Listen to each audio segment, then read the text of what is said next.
The only leaders that are on Capitol Hill are the people that are known for compromise. Those are the leaders. Those are the leaders. No one else on Capitol Hill, if we look over your record and we can't see that you've done anything to work with the people across the aisle, you should not be in that job.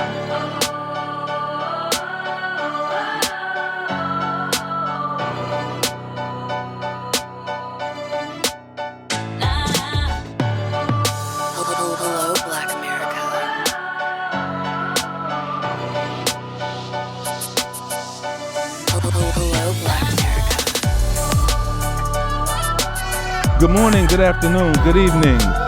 Wherever you are in the world, we appreciate you being here. Hello, Black America. We're doing something a little different for episode 3, and I think y'all are gonna love it. There's so much we unpacked in episode 1 and 2. We have no doubt we got so many questions from you guys that we said we gotta stop the format, stop the traditional structure, and we gotta just answer questions. We got to just take the time and say, okay, this is what the people are thinking. This is what the people want to know. Even questions that you may have not knew you needed answered. We're going to get them answered today. Thank you for listening. We are broadcasting everywhere. You can find us anywhere you listen to shows. Type in Hello Black America. We will be there. I appreciate everyone who continues to engage with us in spaces, the live virtual studio audience. Anytime you want to engage and get your voice heard, get your opinions heard, we will provide that place. But I said to my man, I said, Curtis, you've heard me mention them in episode 1 and 2. I said, Curtis, the people need to hear from you. And I need you to be the people's spokesperson. I need you to ask the hard questions. I need you to go into the mind of the listener, take everything that we've gotten so far and bring it to you, and bring it in an interview format, and that's what we're getting ready to do. So I want to say if you don't know who should be listening, I want to reiterate that one more time, because the show is called Hello Black America. So Black America, we're coming. Diaspora, we're coming. Africa, we're coming. And all the peacemakers around the world from every race who want to see the world healed, who want to see nations healed, who want to see unity, inclusiveness, a peaceful world, the peacemakers, we're coming. All right? So we're going to get to it early. You can fade us out, Quan. I want to give, before we get into this, I want to give this brother a chance to formally introduce himself to you. Me and Kawan, we've known each other for, 25 years. And Kawan has had a chance to hear the vision for Hello Black America for several years. But we prayed for a person who would come in, assume the role of producer, and be great at it, be passionate about it, whether they were experienced or not. That really didn't matter. It was, were they gifted to do the job. And I thank God for my brother Daryl, who ended up introducing me to Curtis and introducing us both. And within, I think, 5 minutes, we knew that there was something that God was putting together. And I want to give you a chance to tell the people a little bit about yourself, and then you can lead the interview format for the rest of the show. Absolutely. Certainly a pleasure to be here. I'm grateful to God for putting me in this place. You don't know, personally, I've had some struggles as far as trying to figure out where I'm supposed to be in life. And I really feel great about the fact that God has led us here. When you see things come together and you can just tell the hand of God is at work there. And I absolutely feel like he was pivotal in putting us three together. Certainly my willingness and understanding of what you were trying to accomplish and really being engaged with that. I love it. I love the energy. But I think today what we've talked about is just becoming a little bit less formal than we've been and letting folks know a little bit about you, about the origins of the show, where we're coming from, and then get into maybe some of the nitty gritty about what people are really thinking about it. I want to start off. What's the first thing that comes to your mind when you hear the word reparations? It's a debt. It's a debt owed. We discussed it in previous, and I think episode 2. Justice we have a historical framework for what justice looks like. If anything we're trying to accomplish is outside of that historical framework, then that's different. But when somebody's loved one is killed, I told you my wife watches all of these murder shows all the time, these crime shows, and I rarely see what sometimes they make it look like reparations is going to do for us, some celebration of, hey, we got them to pay, like people are just going to be happy. Not, it's the justice is, it's just that it is, it's what's owed. And somebody says something when we did this Out on the Street segment, Kawana queued it up for y'all to hear a little bit of it. I want to quote her correctly. She said, the reason we haven't gotten it is because we haven't united for it. Out here to get the people's opinion on certain things, because I feel like the world doesn't know how the people feel, because all we get is kind of mass media. Okay. Do you think the country, America, has done a good enough job, made the effort to heal the race relations, racism from the past? Do you look and say, you know what, they've made a great effort doing that? When you say America, that's very broad, right? Mm-hmm. So I would say us as a race, as African Americans, we've done a good job of doing that. Mm-hmm. And I think that it's not really an America issue, it's up to us as a people, right? Mm-hmm. We could have a lot of things and structure in place when it comes to system, but it's us as a people to stand up against that system and come together, because we're stronger together. And the thing is that us as a race, as an African American woman, I feel like we are doing better as banding together than we were in the past, which is bringing us forward. So if we stick together, then yeah, we can stand against anything. So you don't think, so your opinion is self-determination, we don't need any assistance or help or partnering from the U.S. government to right the wrongs of the past? I think we need help from each other. That's what it comes from. That's what it all boils down to, because we could blame the system for everything. We could blame the government for a lot of things, right?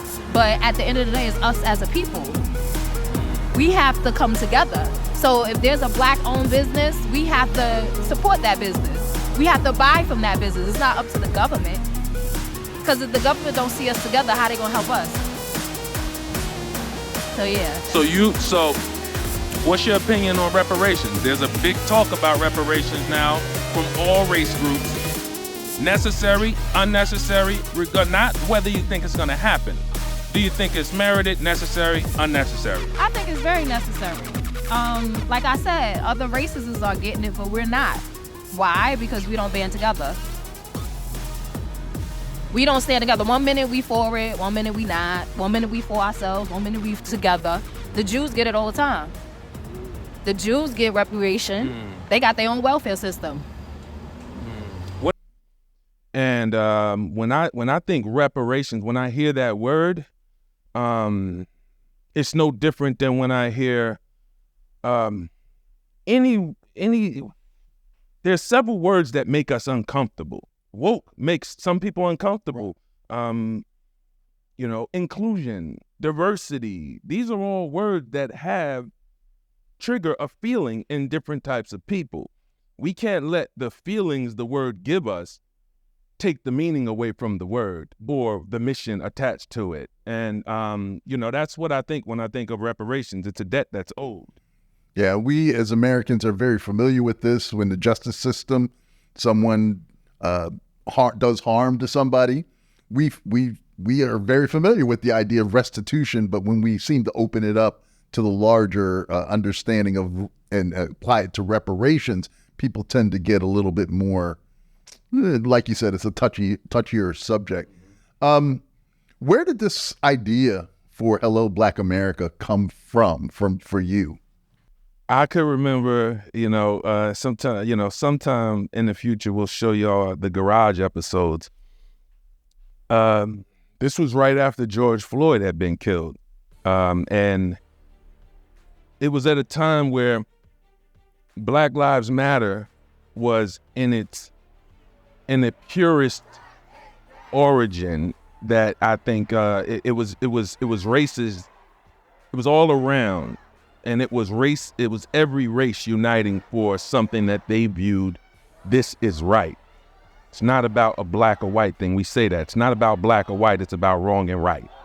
And when we saw that uprising, something in me knew, or it was praying against it.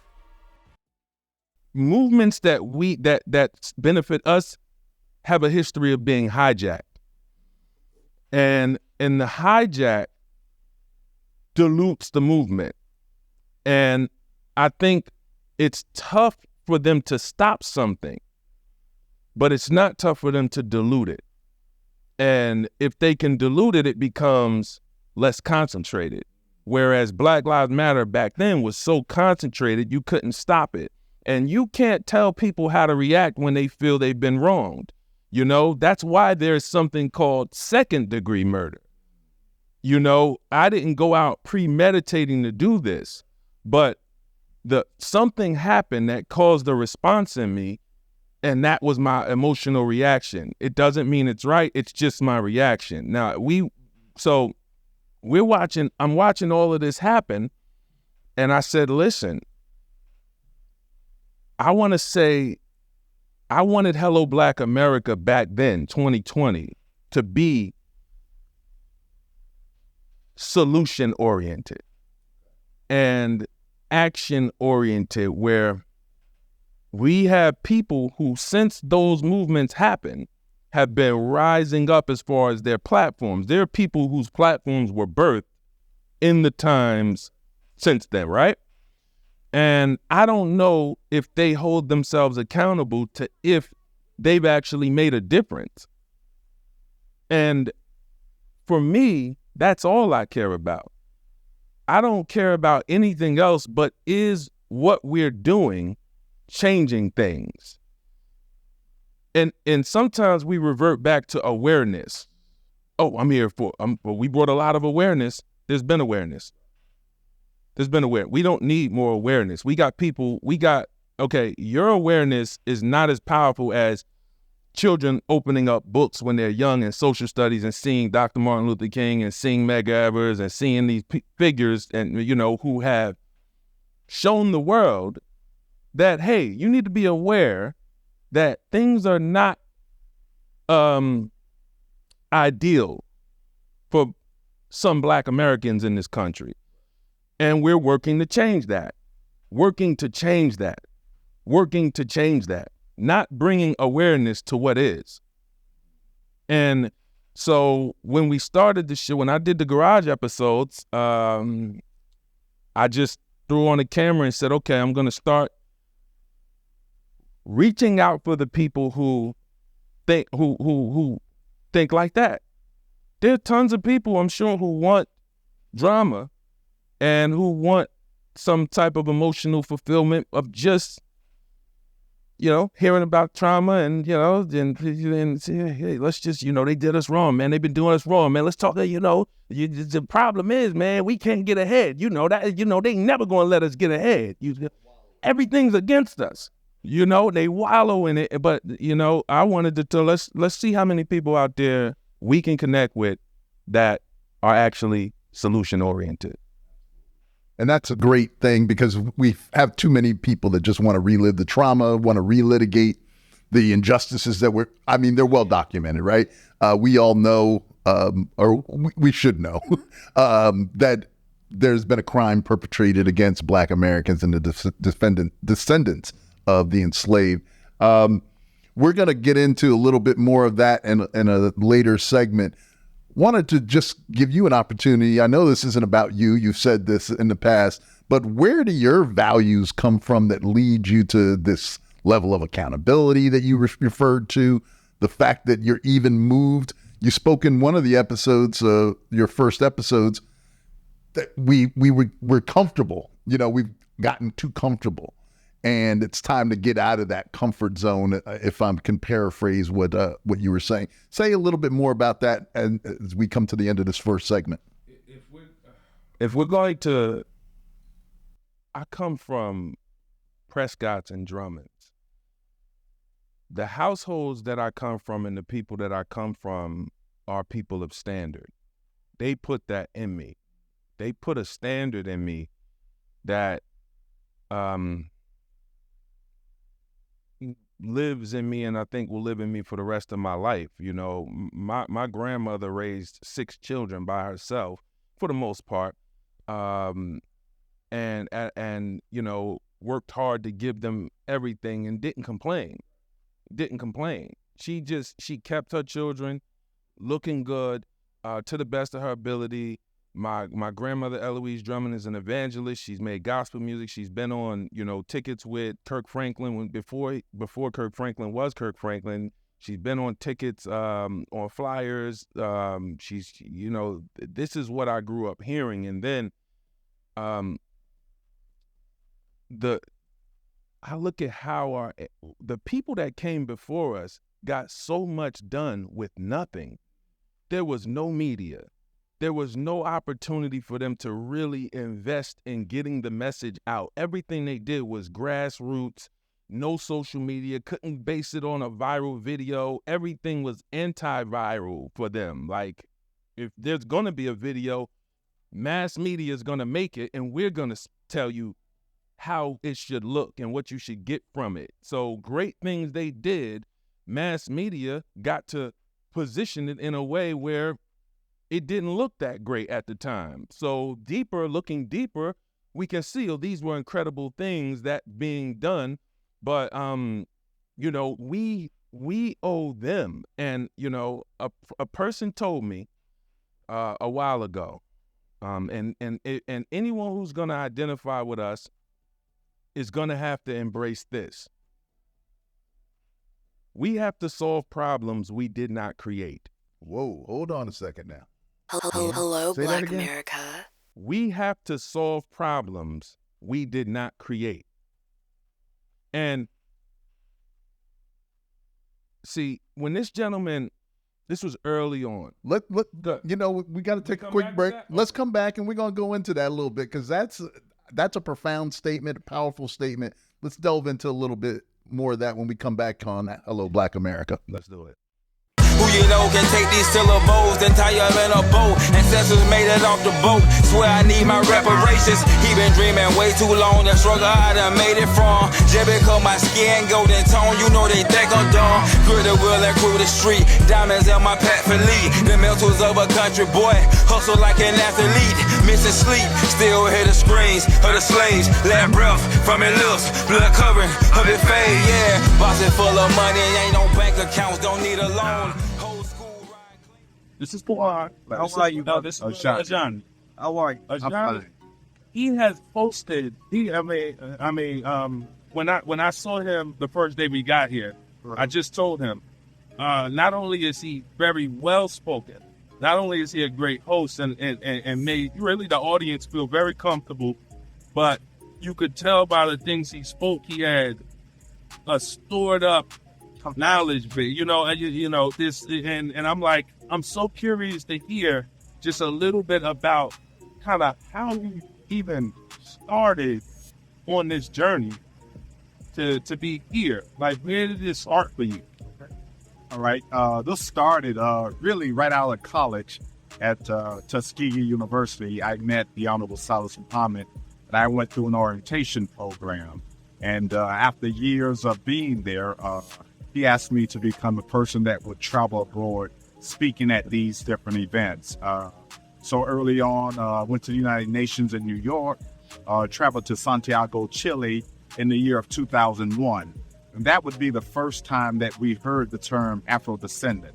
Our people were from Brazil, from Colombia, throughout the slavery diaspora, they were using the term already. We were using the term African American. The Honorable Silas Muhammad didn't agree with that term. He said that we were lost and a lost people, and we needed to define a term that fit us. We originally started kicking around the term lost found people, but our people didn't gravitate to that term. So after years, we acquiesced, and we didn't originate the name Afro-descendant, but we decided to use it and give definition to it. And so that's where we are here today. And did I hear that yesterday when the Honorable Silas Muhammad was speaking, 19 nations. 19 nations. 19 nations decided on that term. That's correct. So when you look at, you went to Tuskegee University, and then out of college, I heard you say something. That something happened when you left college. What? Yeah, I met the Honorable Silas Muhammad and decided to go through an orientation period into the Lost Foundation of Islam. And did you say that there was a target on your back after that, or the target was off your back? Yeah, I was just ear hustling. I'm just ear hustling. Well, basically what the brother was saying is I'll have a target on my back, but I've traveled internationally and I've been working this for a lot of years. Mm-hmm. And so what he's saying is that because this movement is picking up momentum, that there's going to be a bigger target on my back. That's what he meant. And hopefully he doesn't mean that literally. Yeah. But that's what he's talking. There'll just be a lot of eyes on you. And because, again, when we consider the fact of how you speak and how you're able to communicate the message, you know, I believe one of the gentlemen, maybe it was Brother Malcolm Malik Shabazz, he had said that you need a spokespeople. Yes. And, you know, I think spokespeople are naturally, they're not necessarily elected. Yes. Or they just reveal themselves. Yes. So even without you knowing, you're probably one of the main spokespeople for the Afro. I have been for years. For years. Yes. In a perfect world, you could snap your finger today and the reality that you imagine is here tomorrow. What would that look like? Well, for me, it starts with education. So at this moment we're in now, just saying to the folk, because it's a big movement, but you have two critical choices. You can either choose today self-determination, or your choice will be made for you, which is ethnocide. And what is ethnocide? It's a culturally killing of a people's culture. And you can see that that's occurred with us here in the U.S. So right now you see us going through ethnocide. And today, it's been lonely. Having this information for years, other people catching up to it, that the mere fact that there are things that make you a human being, and as defined by the United Nations under Article 27, the ICCPR says you have the right to your mother tongue, your original language. You have the right to your ancestral culture, your original culture, and you have the right to your original religion. That was deracinated through slavery. We didn't have a choice but to speak English. They forced us to speak English. They forced us into Christianity. They forced us into, take note, here comes Peter Cottontail hopping down the bunny trail. They're Easter. I know that, but that's not mine. That's not my culture. Santa Claus is not my culture. So really, we are clones of our former slave master. Yes, black skin. Yes, I'm a brother. But inside, everything's been whitewashed. A white man's language, name, culture, and religion. One more question. This is brilliant. And I, if the spirit leads me, it might be two questions. But when you look at what you just said and you consider, okay, the fact that there are, and this might be, I want you to take your time on this one, or if you might just go right off the cuff with it. Do you see a place, matter of fact, what place do you see people, non-black, anything that's not black, what role do you see them playing in this future that you envision? I think that the United Nations, they specified best. They say human rights for everyone, everywhere. And so with that, other groups that are non-white, I could see them helping us in terms of people come here and we help them get a start. That's just the nature of black people.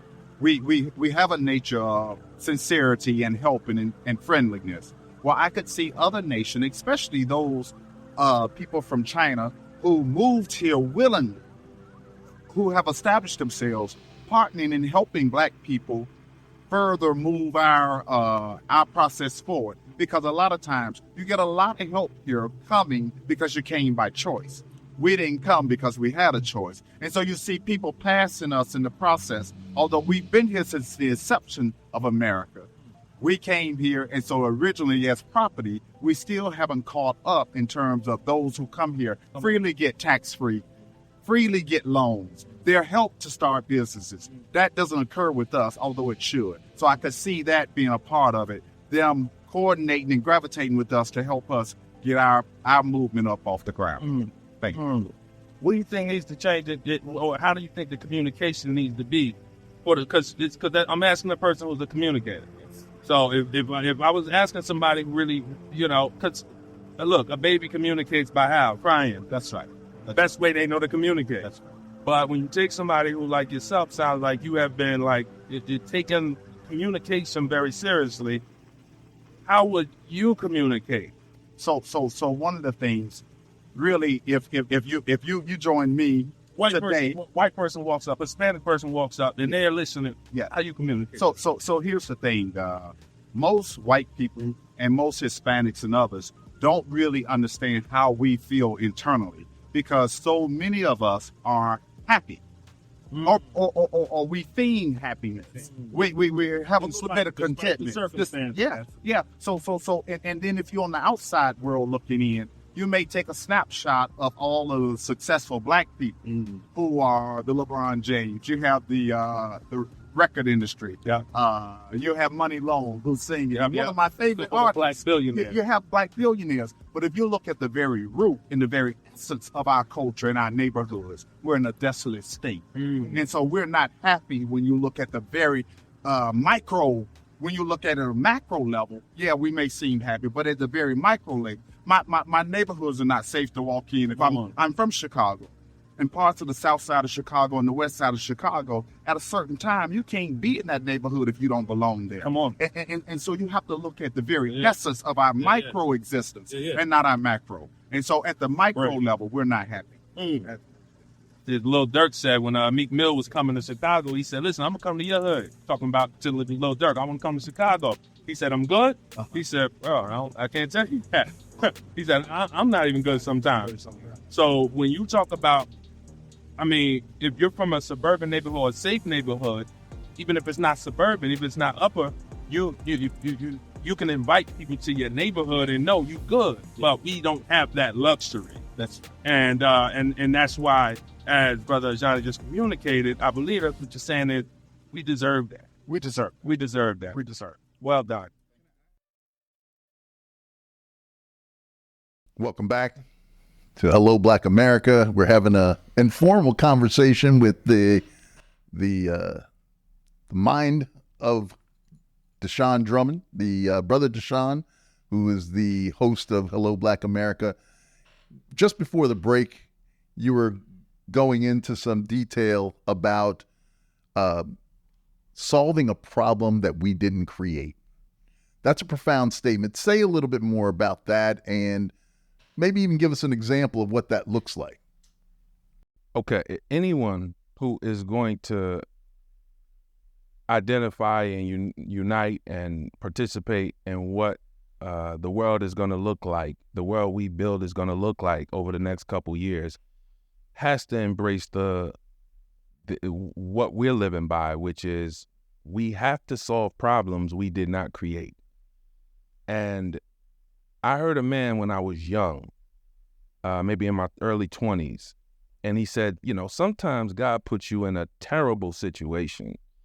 And, everything around you is horrible. The people around you are horrible. The job is horrible. The company's horrible. The neighborhood's horrible. And sometimes he's calling you to leave. And sometimes he brought you to that to be a part of fixing it. And responsibility is not, this isn't our responsibility. I'd much rather be chilling at home and just working on something that, only directly benefits me or my family, my household. You know, self-preservation is one of the, primary human needs, is to preserve yourself, your life, your loved ones. But I know tons of people who the minute they get some money, they look for someone else to bless. Even before they have anything or the ability to do that comfortably. And I've seen enough people who go out of their way to give to their neighbor and give to the least of them, or someone who may be struggling at that point. And then conversely, I see people who are worth hundreds of billions of dollars who, so when we look at the balance, there's I think there's two things that I think lead to these people who are extremely wealthy not having those values. One could be, it's not my responsibility to solve that problem. Two could be, I don't see anyone moving in a way that I want to support. And I am not here to beat down the millionaires and billionaires of the world. I think it's more the second. I think there's less things out here in this world today that are actually changing lives and moving the world forward. And when our nonprofit organizations or certain, we've all seen articles where people start to question if these huge major organizations are actually legitimately helping the people. And I think that taints people who have tons of money. They, don't want to necessarily give to that. But when we create opportunities for them to say, okay, this is what y'all doing. Y'all are changing this. Okay, I've been blessed with the ability to make large amounts of money. That's what we need them to keep doing. Your calling is not to start this. But as I said, if you're going to identify and partner with and facilitate the growth of the world and the moving of the world forward, you're either going to embrace, I'm going to help solve problems I didn't create, or you're not. I'm going to do it. An analogy for that is, you move into a house, right? It was built 100 years ago. There may be some sort of structural problems in a house that you didn't create, you didn't know about, you didn't have anything to do with, but now you're in that house and you've got to be responsible for making those repairs. And we can understand that concept, right? Not everyone does. Okay. And what happened? They're complaining and they want I'm not fixing that pipe. I don't care. I didn't. This is crazy. I bought the house like this. They're looking for to someone else to do it. That was 100 years ago. Now, so about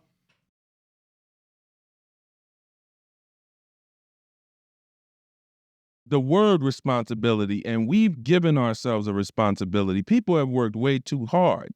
And when we look at the position we're in and the platform we have and the fact that you and I can sit here and talk freely without a threat of our lives, they're not killing us. And look, I'm going to say this. Look, some things we're going to say, it's going to be people that don't like us. You can't kill you. There's not going to be a leader. The problem with things in the past is when I keep saying it's not about me, I want the leaders who are listening, the people who, the doctors, the teachers, the community activists, the politicians, the people who are sitting there saying, yeah, it's about us. I'm one of the people it's about. And if you, historically what has happened to movements that we have started that have been rallied by one leader, we are not going to repeat that. We know what it looks like. It's going to be infiltrated, if not by the federal government, by people within our group that hate us and don't let us move because they actually hate themselves. So to protect against that, everything being built from now on should be multiple leaders on every level. Cut 2 heads off. There's 8 more that's going to grow back. People are speaking with a unified voice. We can't kill the entire movement. That's what we're about. Now that's a great message, and unity is something that is often eluded the Black community for various reasons. I mean, we have a lot of things going on. It's complex, multi-level issue that we don't necessarily have to get into here. But the fact of the matter is that there are some people even within our community that feel like, maybe it's those that have it okay now. They feel like they're doing all right, and they don't want to rock the boat. Certainly, in our last episode, we had questions from the audience. In our current political climate, there are people that are reluctant to bring this subject forward right now because they feel like it won't serve the Democratic ticket, which a lot of Black people historically vote Democratic since the 60s, I guess.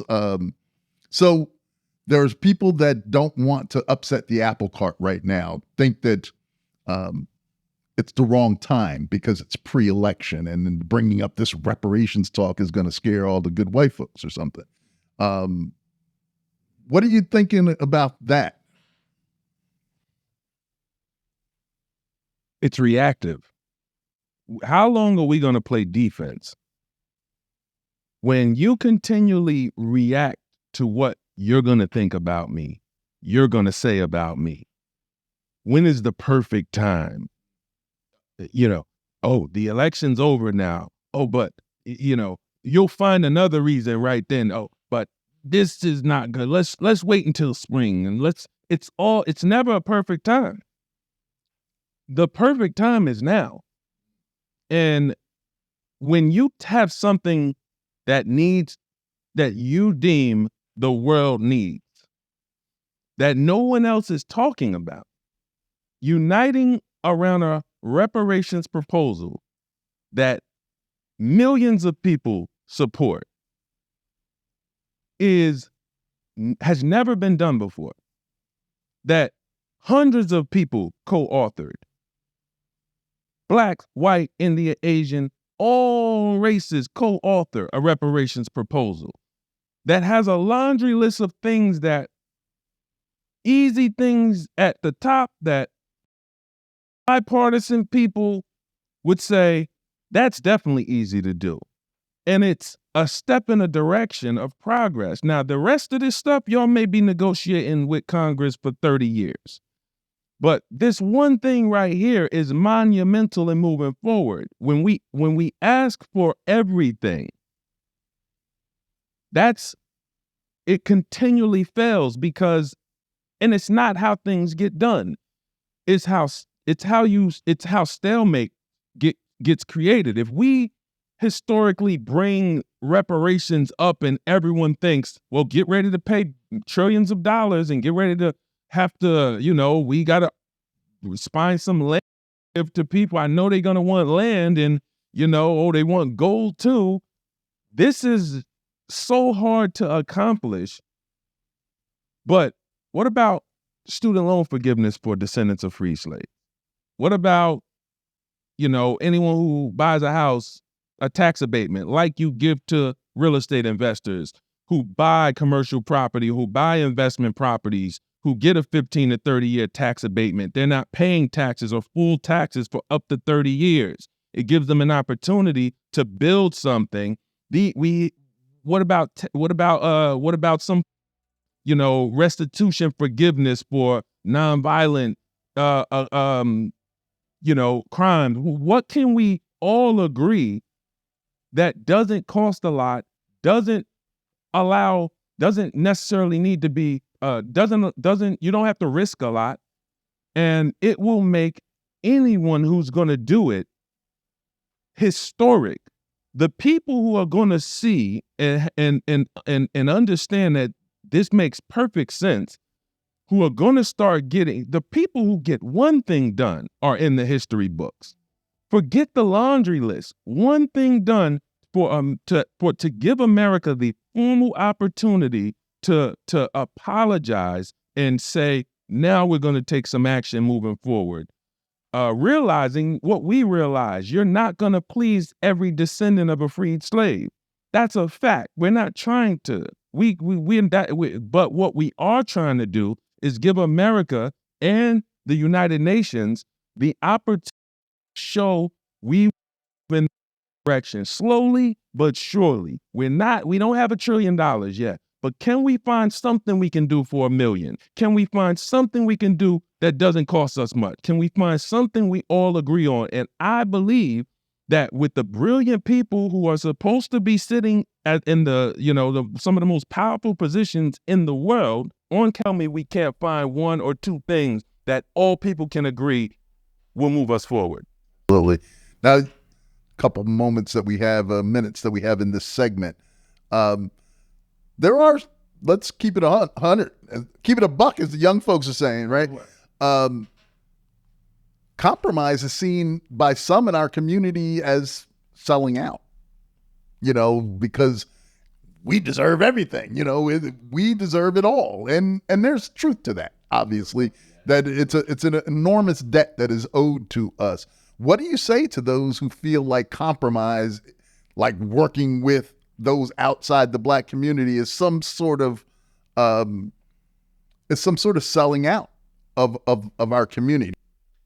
So you're telling me right now, if we can all decide that descendants of freed slaves should get some form of free college education, and you have daughters, granddaughters, nieces, nephews that are about to take out student loans right now, but because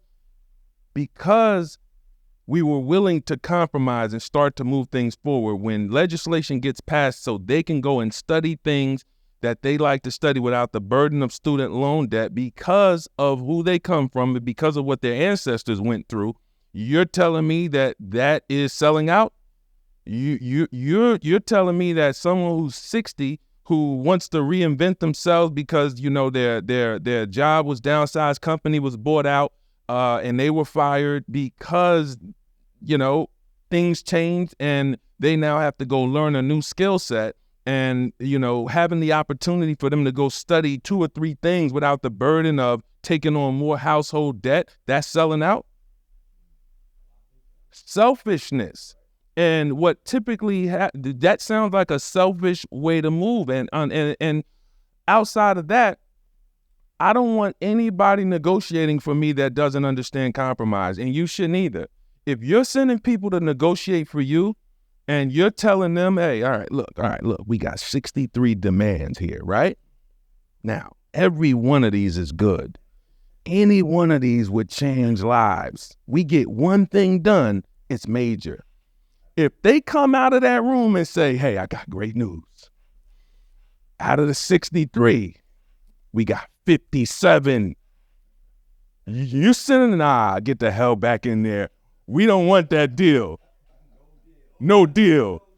Are you kidding me? This is how a lot of people approach negotiations. This is how a lot of members of Congress and the Senate right now approach negotiations. And that's why I say they're not leaders. The only leaders that are on Capitol Hill are the people that are known for compromise. Those are the leaders. Those are the leaders.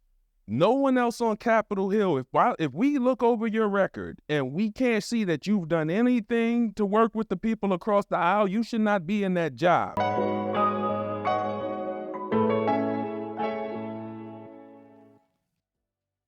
Black America, I'm Curtis Cheatham, the producer of the show, and I'm here with the host, Deshone Drummond, and we're just kind of having an informal conversation today, letting the audience get to know a little bit more about you, about the show, maybe even answering some questions that may have been on the minds of others. Now, we touched on this a little bit earlier, but again, we're in a exciting political climate right now. Recently, there was the big debate between former President Trump and Vice President Kamala Harris. And, there's all types of excitement in the last couple months. Now, Black folks, and we touched a little about there's no right time for this, but there are people that are legitimately concerned that President Biden or even Vice President Kamala Harris bringing up the discussion of reparations at this point prior to the election could maybe have some sort of negative impact. Maybe the majority of people in this country might get a little scared off and maybe not take the chance to push the button for Kamala Harris. What do you say to that? I mean, and we've certainly had some of our listeners chime in on that in the past, and I said we touched on it earlier, but let's go a little bit deeper on that. I was speaking earlier to a guest we're going to have on very shortly that I think you guys, the listeners, are going to, we've got to know him over the last couple months very well. And at what a person's motives are and what their goals are. If the goal is not a selfish goal, then what's the reason to wait? And if we, one of the things I said to him earlier, we were just talking about how being in one of the most powerful positions in the world as the president of the United States or the vice president of the United States, it comes with a huge opportunity to make a difference. And that difference for Black Americans is nowhere near status quo. It can't be. It doesn't look that way at all. There is nothing that's going to move Black people forward legislation-wise that is not going to be viewed by the world as groundbreaking and historic, because it just doesn't happen a lot. Like, there aren't major things being done. So the call to the carpet there's a reason I said I don't think he's going to do it. Because when you consider what the right thing to do would be and what it should be, when you do the right thing, when people don't react to the right thing the way you thought, you still go down and hit the person that did the right thing.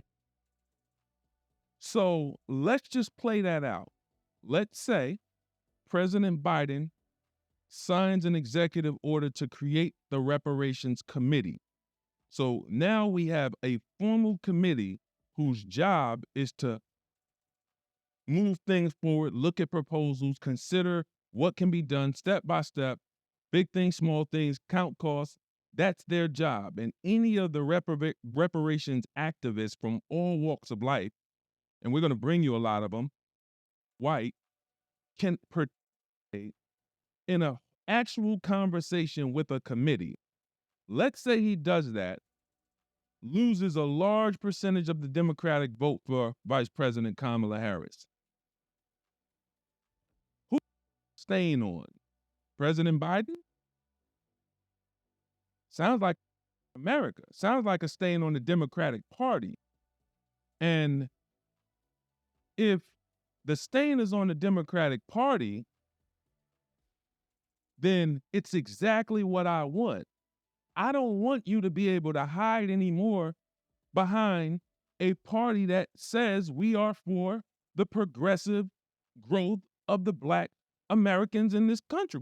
I don't want you to be able to say that anymore.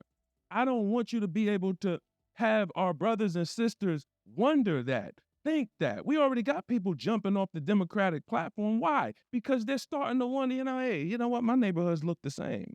I voted for Clinton. Okay, neighborhood look the same. I voted, and we're not going to get into the issue of local politics. It's not what it's about. You're telling us to vote in the presidential election. So if you're telling Black America to vote in the presidential election, if you're saying your vote matters, if you're saying your vote means something, then that means when I vote, I should see something that says, this is why I vote for that person. And there's a large percentage of, especially, it's all ages. I'm not going to even put it on the youth. It's all ages who are considering what I deem independently voting. There's no person who owns my vote. You can be faithful to a fault to a party who, if we brought the what have you done for me to the table, and we listed it in in a, let's really look at it. We can say, okay, is that good enough for you to continue? Does that make you happy? You're the voter. No one can tell you why 1 or 20 or 5 things that may have been done or not done should sway your vote. It's your decision to make. But when you have that and you just have, we are the party for the blacks, and this is why you should vote for us, because we've been the party for the blacks and your parents voted for us and some of your grandparents voted for us. When people start looking around, I'm trying to save the Democratic Party from embarrassment in the long term, because if you lose millions and millions of black people, they're going to look at you. It was a point in time where black people voted Republican. So they lost that. Something happened that they lost that. So in this generation is extremely intelligent and they have access to a lot of information. So if we don't give them a real reason to say we are the party for you, we are going to at least start to move legislation forward. A reparations committee doesn't create laws. That's a later process. You could have a reparations committee for 10 years and no laws get created, but it's a step in the right direction. I don't want to belabor the point, but there are those in this election specifically as a choice between good and evil, calm and chaos, sanity and insanity. So for this particular election cycle, there are people who just think that certainly all the things that you brought forth are valid. And the fact is, we do need to be the Democrats and the Republicans, whoever we elect, we do need to be making demands of them. But there are people that really see this election cycle that if they believe that if Donald Trump gets back in office, that it's the precursor to, our demise as a country. So they're really not drawing lines based on the D or the R necessarily. It's right and wrong for a lot of people at this point. On both sides. Okay. And that's what there are people who are voting for former President Trump, who believe he is the answer to the wrong in this country. So both sides have people who they believe they're by voting for it, they're voting and they're voting for the best interest of the country. So it's about us. Like, okay, if you are going to say focus on America first, well, how do you focus on America before you focus on the people in America? Because if we play out this scenario with me, the Democratic Party is the party of Americans. Let's play it out like that. Let's assume that I'm going to say right now, let's hold that to be true. The Democratic Party is the party for Black Americans. Republican Party isn't. Then why would creating a reparations committee hurt anyone on the Democratic ticket? Doesn't make sense. So if you see that the Democratic Party has a problem at large with a reparations committee being created, then the mask we pulled off. You're walking around with a big mask, party for the blacks.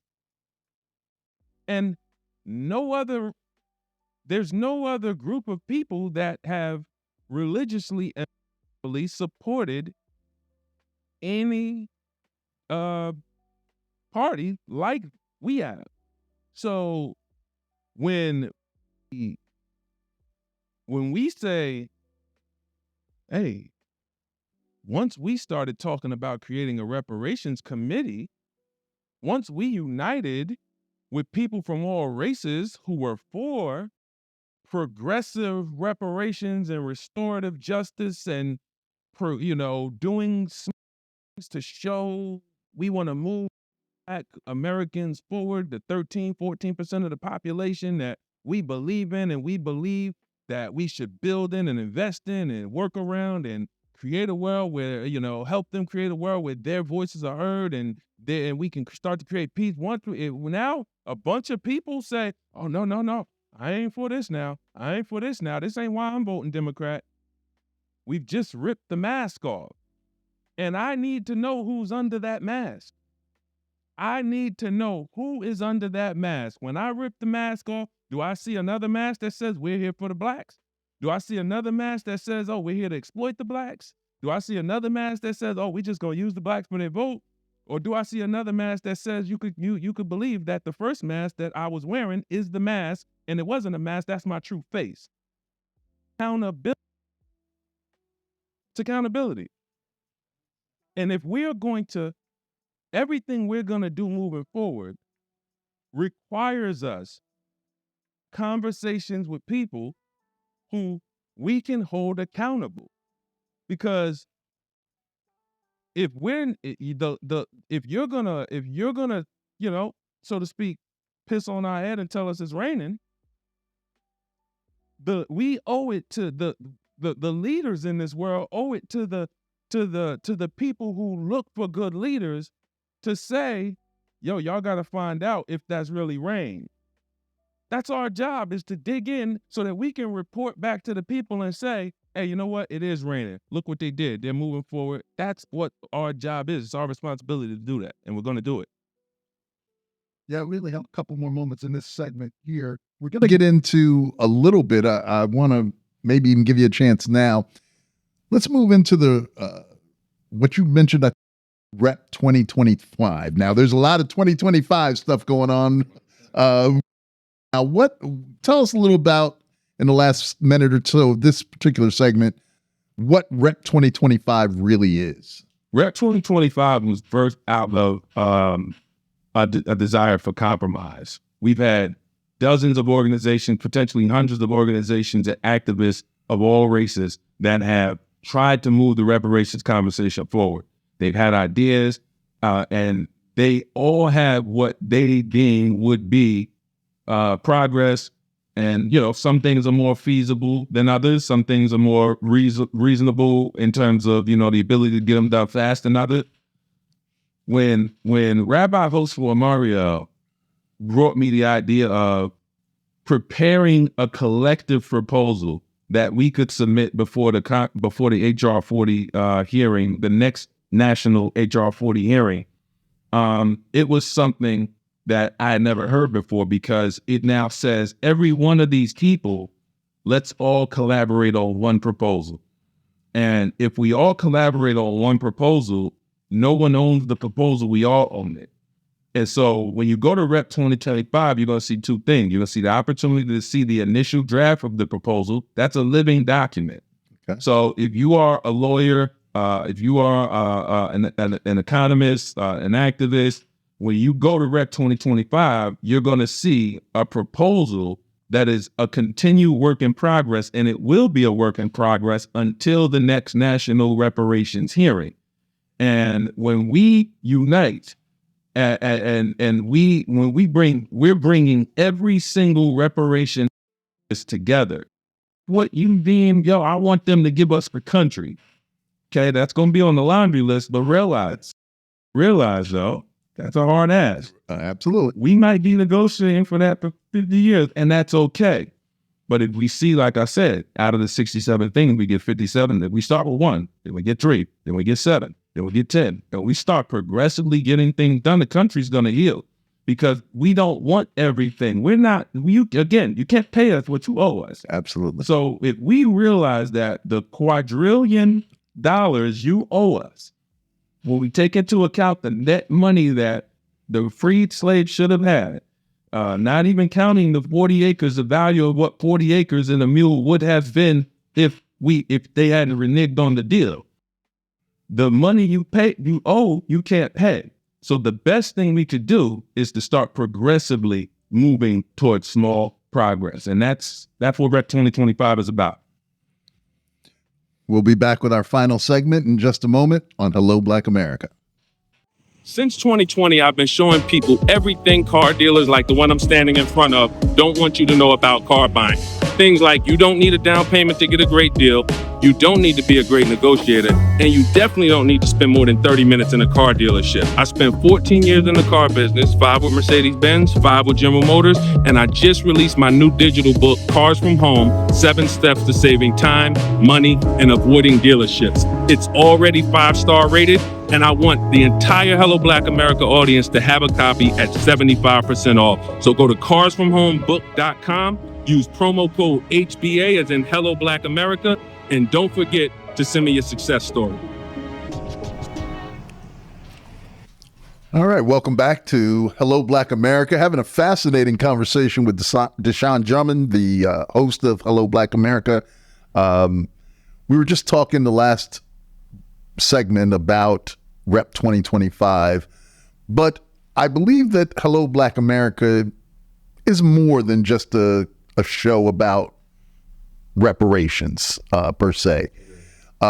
Certainly we wanted to discuss that because that's, it is a touchy subject for a lot of people, and people do have some questions about that. But tell us a little bit more about how you envision Hello Black America actually impacting, moving the community forward, moving the country forward, in fact, around a lot of issues that impact Black America, but the country as a whole as well. Say a little bit about that for us. I believe what we're called to do is to heal the world and save the world. And when we consider the role we play as Americans and the influence we have on the global stage, continuing to think about America is negating the fact we are Big Brother to everybody.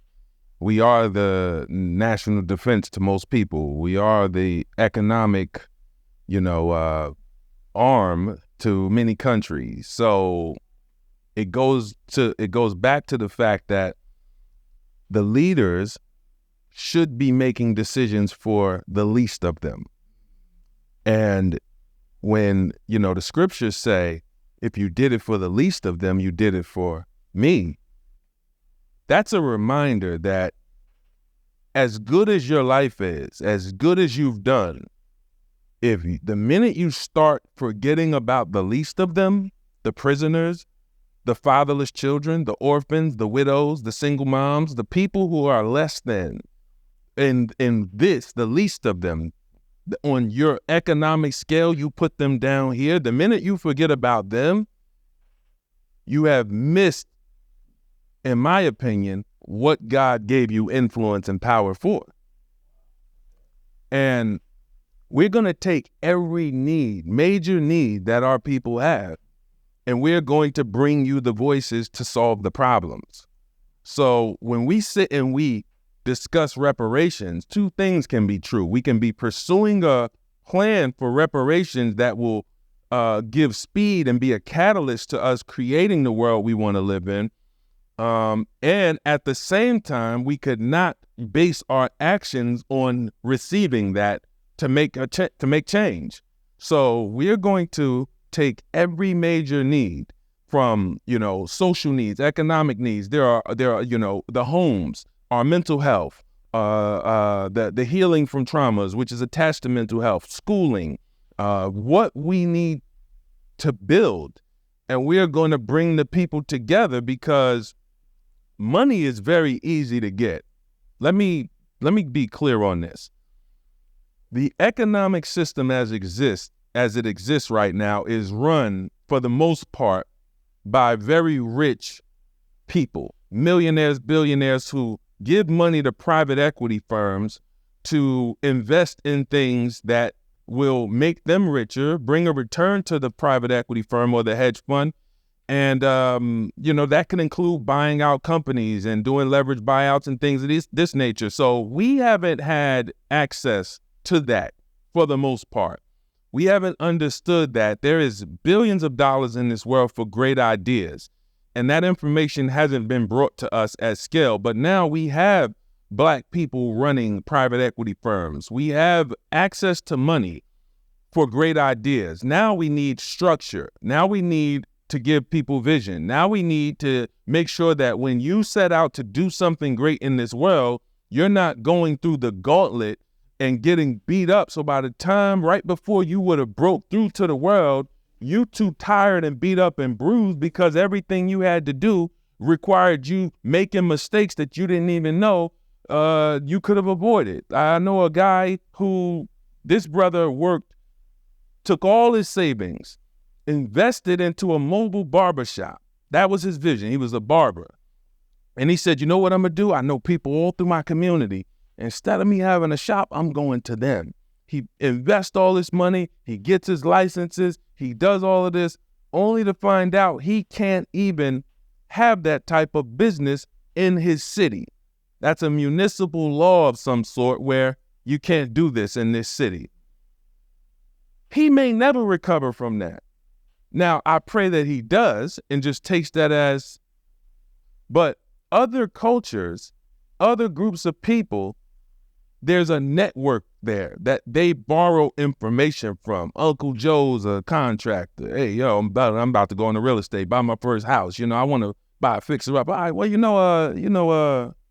Joe's a contractor. Call him up. He'll make sure you don't get ripped off. Hey, your aunt's a lawyer. She doesn't really do real estate, but she's intellectual properties. You could call her and then, she'll patch you in with a real estate attorney. These are the things that we oftentimes take the bruises because we don't have that network. So part of what we're doing and what we have to bring and we're going to bring to you is an incredible network of people who will support you and make sure you have the tools to actually win. And it comes from bringing people to the fold, to Hello Black America, who actually have the solutions, who actually do it, who actually say, you know what, I'm rich, I've done this, all I want to do now is show other people how to do it. I don't need them to pay me millions of dollars for me to give them access to this information. I'm doing this to protect them so that we can build things. And we need to build things with less risk. We are very risk. Listen, we will take risks in the Black community, but everyone is not built to get the heck beat out of them, smacked up, lose their life savings, have their people, their household look at them like, man, the rent's due and you put it on. It's not to not be able to have access to small business loans that you could have gotten, grants that you could have gotten that would have made it easier. All of these things we must bring to our people. So you're talking to the Black community in that, well, let me back up.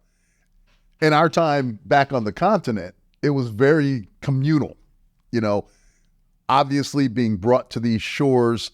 I think you spoke on this in your first or the second episode. You've got all the tribes together now, if you will. It's a very tribal community, come from Africa.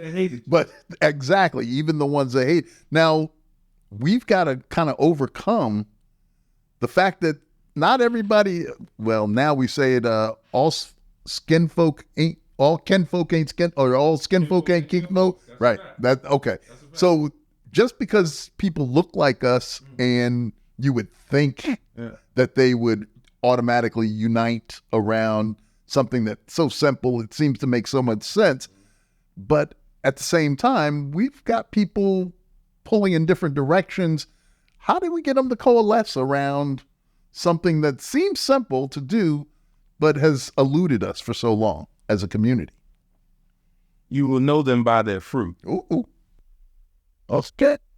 Scripture says, know those that labor among you.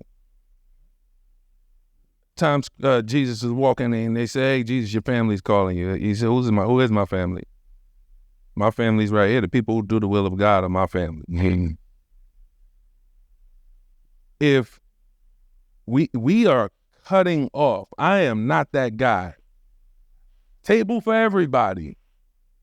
Part of the reason is because of what we talked about, because I know that when you invite a table for everybody, Judas takes a seat. When you invite a table for everybody, the tribes, because again, Black is a social construct. So that is when we were on, if you're from Africa, if you're from the motherland. When we were there was no black, white. We didn't look at each other as black. It was, what tribe are you from? What tribe am I with? What do you guys do well? What do we do well? And how can we coexist? And you had evil people who had their tribes over here. And when we look up where we're at now, this is hundreds of years later, and we are now all labeled black in this melting pot. I'm prefacing and letting everyone know, you do not have a place here if you don't have a solution. You don't have a place on Hello Black America. When we say every voice, it's voice of leaders. We are interested in finding the people, regardless of how many followers they got. There's people we're going to bring to you that are impactful, that their stories are not being told. They're in the mid or later stages of their life, and their legacy on Wikipedia says black supremacists instead of black activists. And it's our job to make sure that you hear why they have been a threat with their ideas for building our societies and building Africa.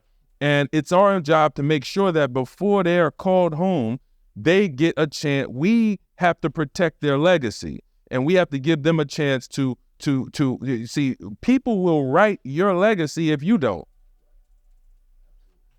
People will write your legacy if you don't. And part of why the media that we're building and the media networks that we're going to build will thrive and are necessary is because we're going to tell our stories, our plans, our agendas, and we're going to control our narrative.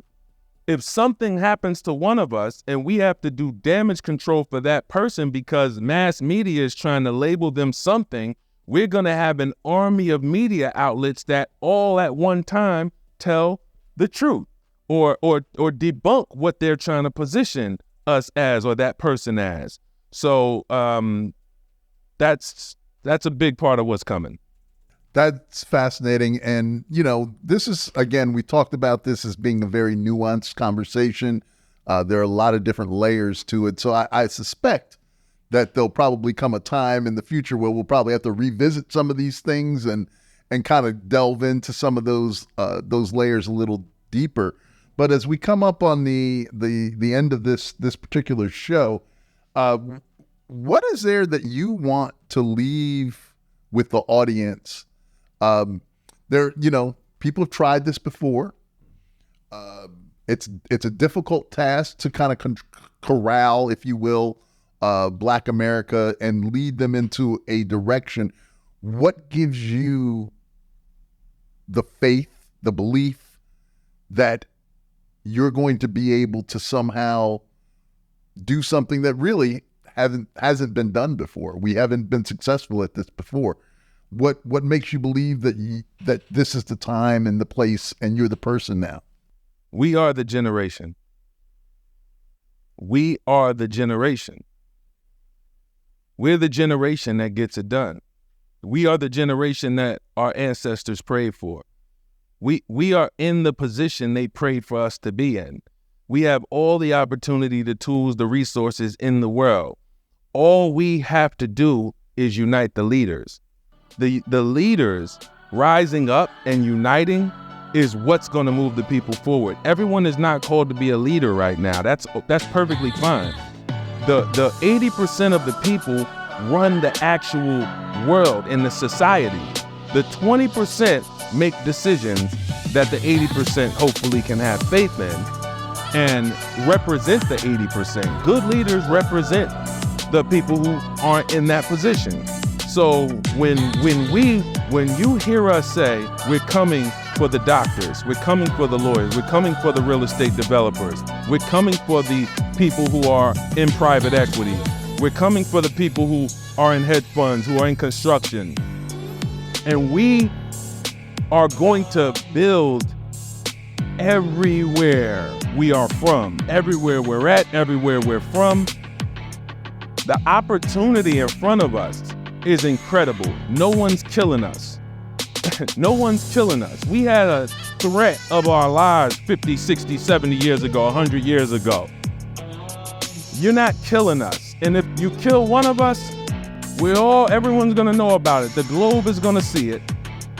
And you're gonna test it, and it's gonna be a testimony against you. So I don't think we don't even have to have those conversations anymore. We don't have to talk. Because of what our ancestors did, we don't have to talk like they talk. How we gonna get this done without getting killed tonight? We don't have to talk like that. So we are the generation that gets it done. Black, white, Indian, Asian, uniting under what's right, realizing that when Asians do well, the world does well. Indians do well, the world does well. Black people do well, the world does well. And we need great leaders in position, moving things forward, bringing the solutions that our people have needed for years and centuries that we haven't gotten. We have all that opportunity to do that right now. And that's what we're doing. Hello, Black America. Community that we want to see.